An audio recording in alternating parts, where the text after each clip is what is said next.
You want to talk about it before we go to the library?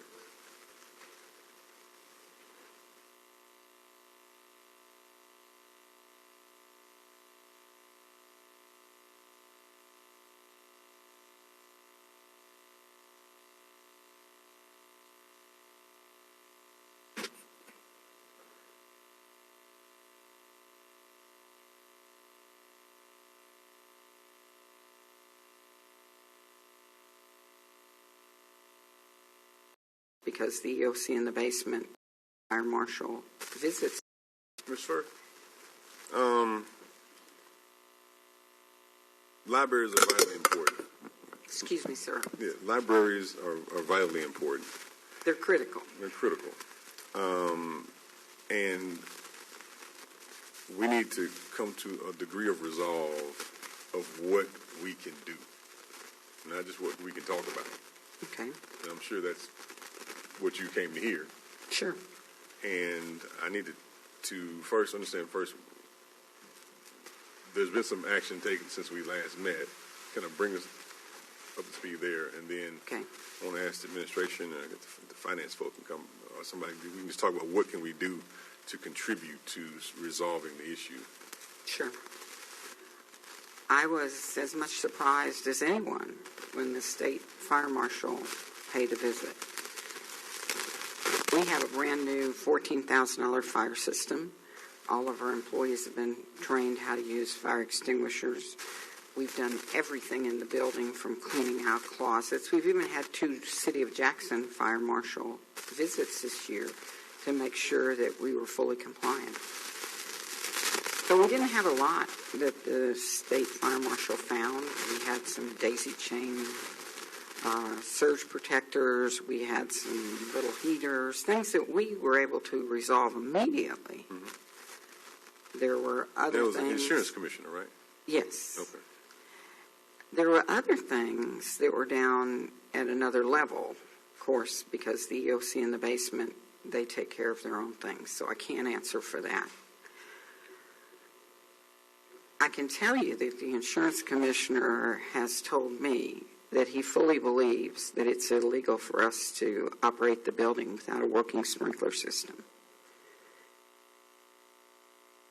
This sort of shocked me because we've been operating for so long without one since 1986. And the only sprinkler system that I know about in the building is actually mostly down in the basement. And it was turned off years ago because when they put water in it, it floods the basement. So I don't think that resurrecting the old fire system with the sprinkler system is really going to help us much because it doesn't cover the upper 2 floors. So the state has been inspecting this building as well, right? It was the state fire marshal that Mr. Cheney brought, and they inspected the building. Right, but they have done an inspection previous to this, right? Not to my knowledge. Well, and, I can tell you they came once, gave us the list, and then came rather unexpectedly a short time later. Now, we had all of our items cleared off the list because we were in good shape to begin with. But they were insisting that we have to have a sprinkler system. They wanted us to get 2 firefighters that we would be paying for, and we figured out the cost of paying 6 firefighters to work 17-hour shifts to cover the 56-hour week that they now have limited us to at Welty, and it was $55,000 a year. And I went back to Mr. Cheney. I said, Mr. Cheney, we don't have that kind of money. So he has sort of agreed, I believe, that he's going to train our security guard. And as I said, we have a state-of-the-art fire system. So I'm not sure what's going on, and I'm not saying there's anything going on in particular, but it is kind of strange to me that we could have gotten along without one so far, and now we have to have one. Right. So I don't know how you remediate. So Sears didn't have a fire a sprinkler system, nor did we for all these years. In the future, if we have issues like this, could you contact the mayor's office and just direct that to the mayor's office? Because I don't know how the administration felt about it, but I know when I looked at it and I didn't see anybody from the city at this press conference you're having closing the library, I was like, well, that's not appropriate. If there's a city building being closed, you know, and some action being taken from a higher level, you know, I want somebody, you know, from the mayor's office, the mayor himself, being the voice of that activity happening, not the other way around or finding out about it on the news and all this kind of stuff. So I certainly agree. Yeah. This was all like a very sudden thing that happened. We were quite shocked. Okay. Mr. Banks, you had a question? Yeah, and this is for my clarity. Jurisdiction, legal. The state just has jurisdiction to just come in and, you know, we have our own operating fire department that you know, has the ability and authority to monitor the whole thing. And so I just legally just have a question about jurisdiction. James Anderson, City Attorney's Office. It would be my understanding that the state would have jurisdiction over the entire state, that it would be concurrent jurisdiction.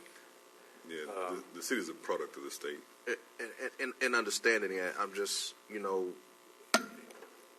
is it where we need to get to a place where we need some type of, you know, agreement or understanding so that the state can work with our fire department, you know, because I don't know if this is, you know, something to just try to find a way for the city to have to spend more money. You know, is there anything that can legally be done, though, as far as understanding where they can, you know? I think certainly opening a dialogue with them to get an understanding of the issues would be helpful. So, and I just for clarity's sake, and for the nobody in the mayor's office from the fire department was notified that our library was in this type of situation? I believe the state fire marshal had a City of Jackson person with him, a fire person with him. All right, so we'll work all those issues out. Let's talk about resolve. At the end of the day, we got to figure out what we're going to do. So, could we discuss what action are we proposing to? We got 2 libraries that are out of commission from their full capacity. We talk about some resolve. Seems like Dr. Omari, you have. Well, I was just going to respond to the question about the administration knowing about what was going on, and we did not know. We got a phone call from the state fire marshal making the statement that he had closed the library. Right. That's the first notice that we had. We didn't even know that there had been a previous inspection. Right. So we have to get to a point of communication between the city, the state, the county. We can't be communicating through the news. And We have to make phone calls and actually talk to each other. I know there are differences of differences there, but as governance, we have to get to a point where we're not governing through the media. We're governing from a point of mutual respect of different people in different roles and move forward that way. And that's my goal. And I don't know if you want to arrange a meeting with the insurance commissioner, or I'll go with you, just so we can have let's talk about things before we go have press conferences about things. I think more things get worked out by talking than by sound bites and press clippings. you know, one thing that really surprised me, when a City of Jackson fire marshal comes in, if you have violations, they cite you and give you a few days, and they come back again. They don't come in and close you down. And this pretty much was, I wasn't even there for the initial fire inspection. Saw a few things, They come in the next day and just close us down. Mr. Banks? Yeah. I was shocked. So I want to get to, because I know we had the issue, and like Councilor Stats, I want to get to resolve. But just to be clear, there was no warning, no prior inspection, no nothing. They just came in and just shut you all down. You didn't know nothing about it. Nothing. They came and they looked around the building with one of my facilities people. They said nothing to me about shutting anything down. This was the first time. That was the first time. And did they bring up anything about any problems or anything? Not at that point. But then they came back and with this same thing that I believe they brought to the mayor's office and basically said, you don't have a fire sprinkler system, we're going to have to close you down. Let's move on beyond that. And so we have 15 locations of the system. How many? I know it's all together. Right? Yeah, altogether. How many locations do we have in the city? We have 8. 8. Okay. All right. How much does it cost to run the 8? Oh, I'd have to come back with numbers on that.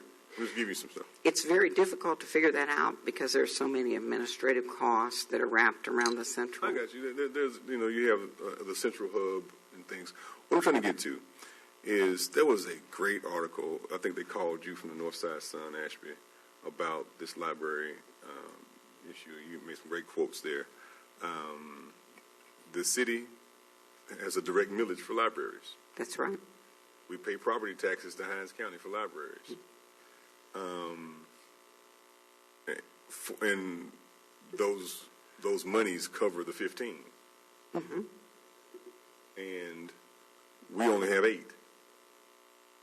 And we need to have a hard discussion about our interlocal agreement, which James has stepped forward, and I want to go into executive session and talk.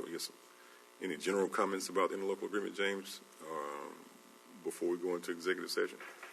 No. Any other resolve, Mr. Flip? Well, to me, the most important thing of this whole discussion is what are we going to do next? In other words, I don't think a library that's compromised like the Eudora Welty, whether first floor, second floor, third, basement, mold growing in some areas, drainage, roof problems that haven't been completely fixed, blah, blah, blah, blah, blah. What do we do to relocate the Eudora Welty Library in the same general vicinity so that those constituents who have enjoyed the services there can, continue getting library services from Eudora Welty phase, 2.0, let's call it. Right. And then also, what are we going to do about Tisdale and Tisdale 2.0? We need to take action on these. And granted, we need to.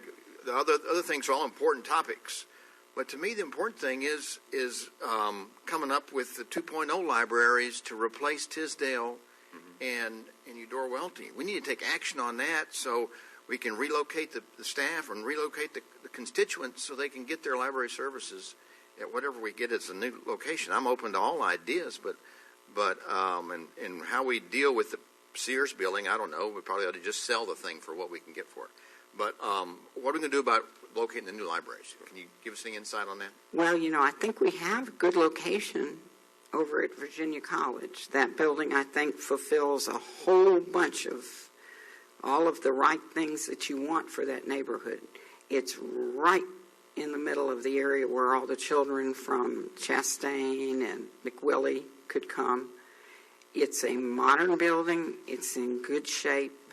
And it has room for the administrative offices of the library. Mm-hmm. So, because the administrative offices now, we've had to move out. The mold is growing on the walls in places and on the rugs, and we've never seen anything like this. So, we've had to move out to an office building that somebody was very kind to help us get. But we don't want to be away from our library. We want to be located in a library.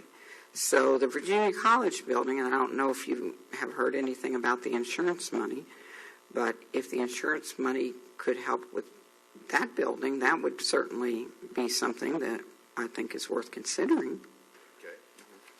Okay. What about, okay, now on Eudora Welty, do you have any options, any ideas on that? Well, I think that my evaluation of the building is that there are numerous problems, as you mentioned, and I think those problems are not going to give us more than a 6-month to 8-month to a year at most before we begin having real problems with the building to where it may be shut down because of other factors. I know that the Library Board Facilities Committee would be glad, if you'd like for me to work with Senator David Blunt and generate a list of potential places downtown where we could put the library. But I do think it's going to have to be relocated just because the building now is in a shape that it's in a spiral with the mold. Let me ask this question to the administration. And by the way, maybe when you talk to Mr. Cheney, you could ask him if he could give us a day or two to let people get used to the idea that the library's closing.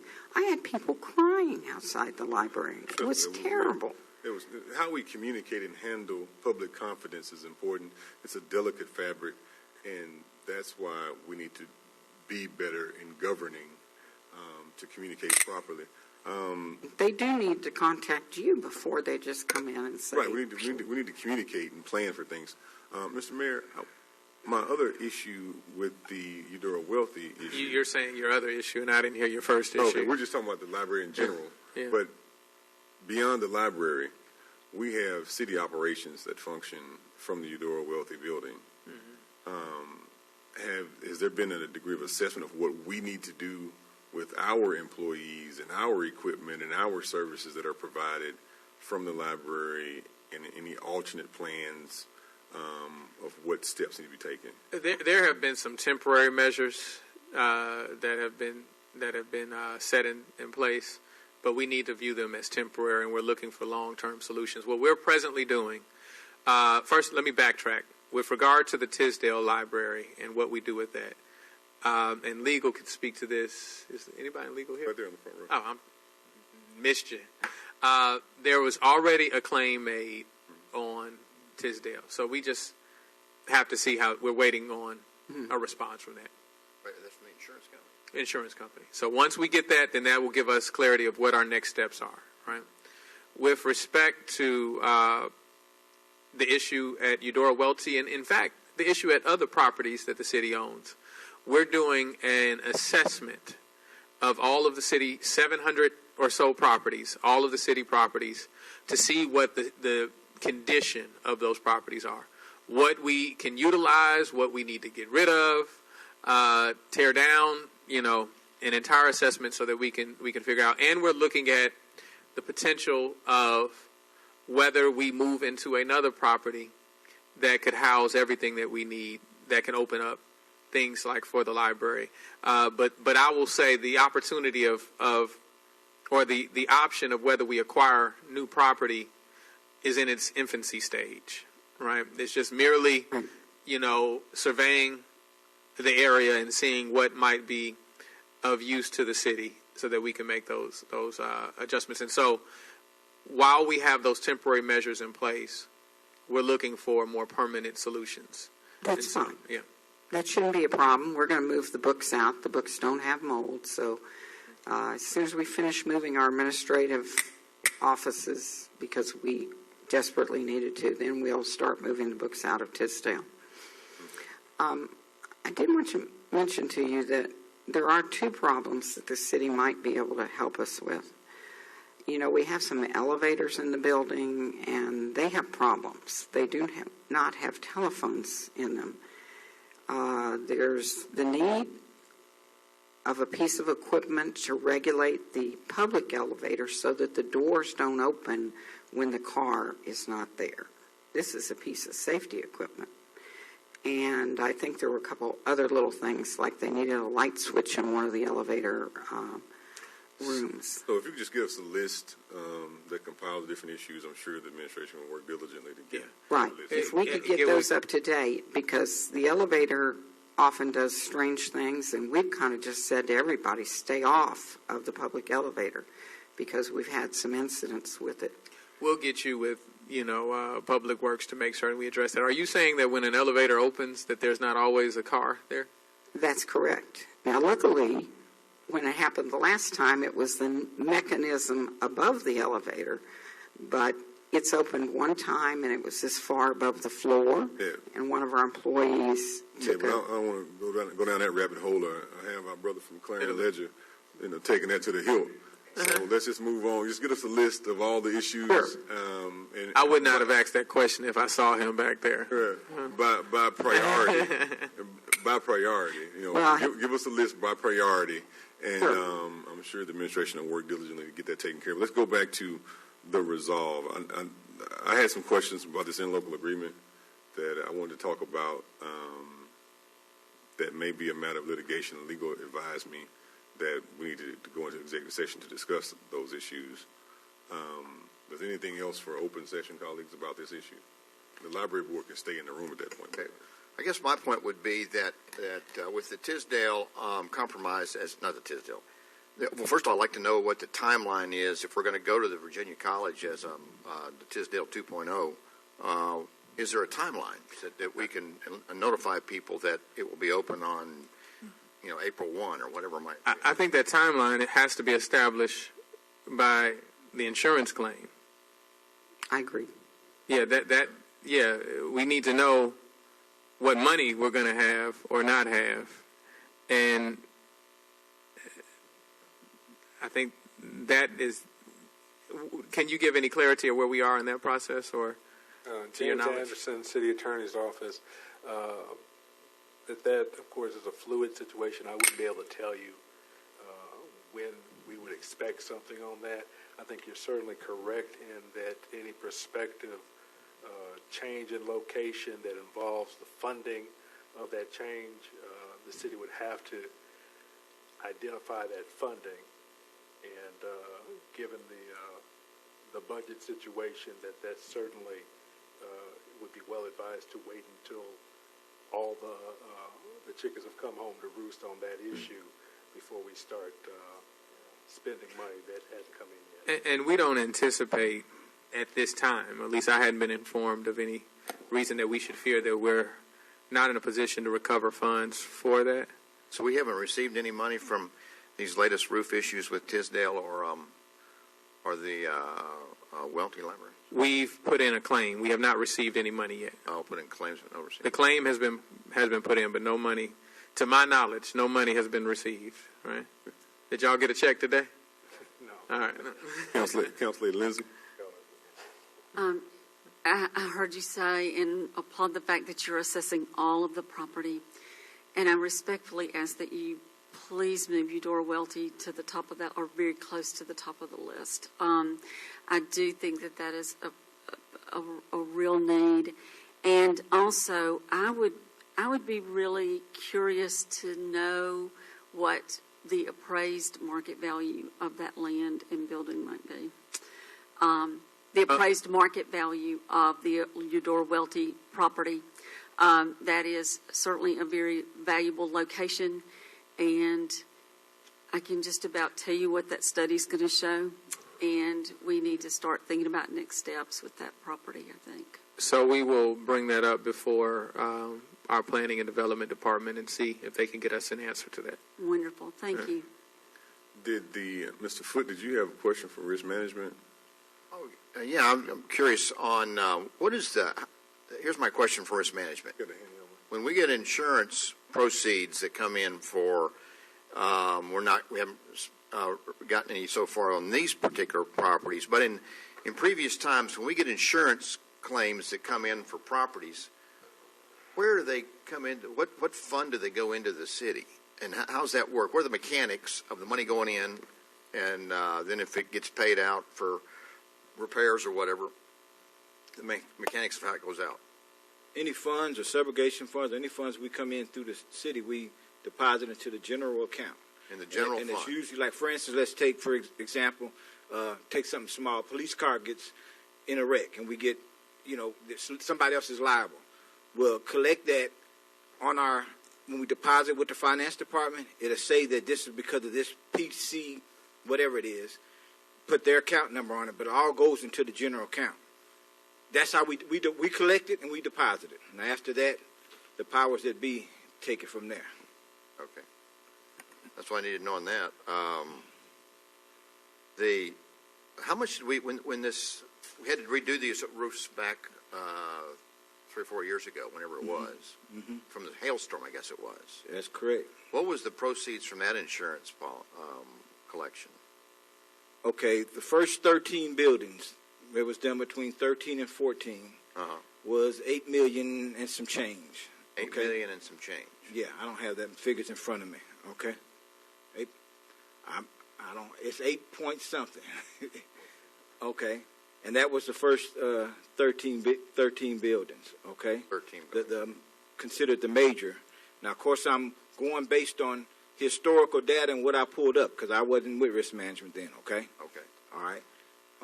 From that point on, since that time, there's been an additional 3.7 million and some change came in. Right now, it's our position that there's at least 8.5 or 9 million still outstanding of what's left. That the insurance company owes us, or money we've collected? That's our position. So let me say this. The point of contention, and this is trying to speak as objectively as possible, is whether remaining damage is considered to be a failure for proper upkeep on behalf of the city, or whether it was a part of the damages that were incurred at that time, right? And so that's where the sticking point is. I think that's the easiest way to speak to that. That is the sticking point. And so without going too far into any legal, I'll stop there. Is that cool, James? James Anderson, that would be one of the issues that you would want to discuss in a closed session if you're going to discuss it. Anything further for open session? Okay. Mr. Banks? I move that we go into executive session.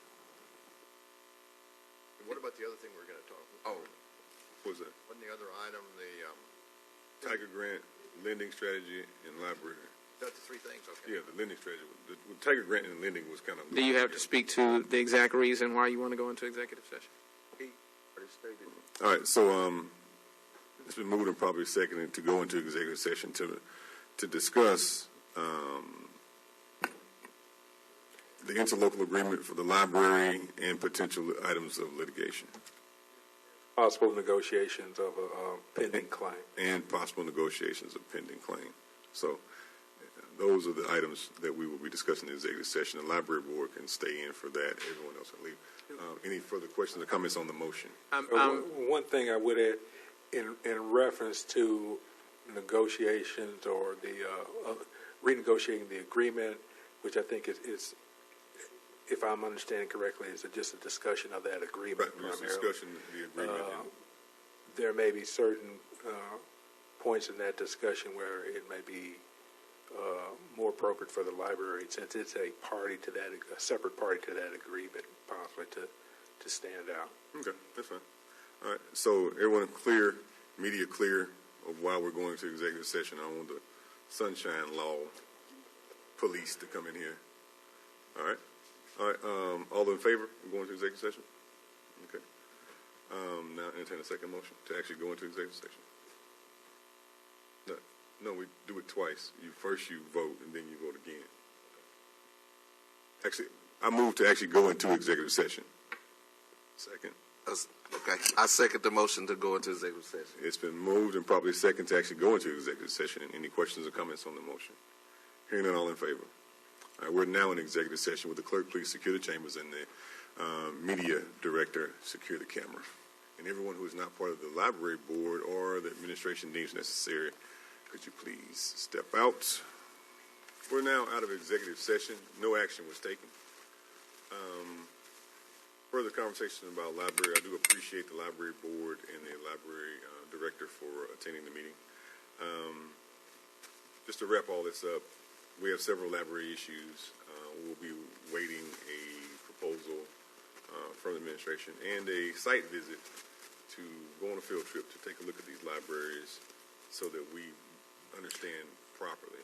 I don't want to make any decisions out of haste and without all the information. I just want to qualify and this isn't necessarily a respect to just the Eudora Welty, but a proposal from the administration in terms of where we go with our properties in general will be delayed by the proper assessment of the conditions of our building. And so I think the Jones Group could speak to the lengthy time frame that requires to go through each one of these buildings. And so we just need to keep that in mind so that the expectation is not one of a very abbreviated time period. Yeah, I agree. So everybody on one accord with all the other issues, Tiger Grant lending strategy, we kind of got a general conversation going. We need to get narrowed down because I want to get to, I don't want to be January 2019 and the money's not on the table. And so that's my goal. All right. And if we need to do something else, we just need to know as soon as possible. Mm-hmm. All right, colleagues, thanks a lot to the administration, the Public Works Department, and to my colleagues for attending. This meeting's adjourned.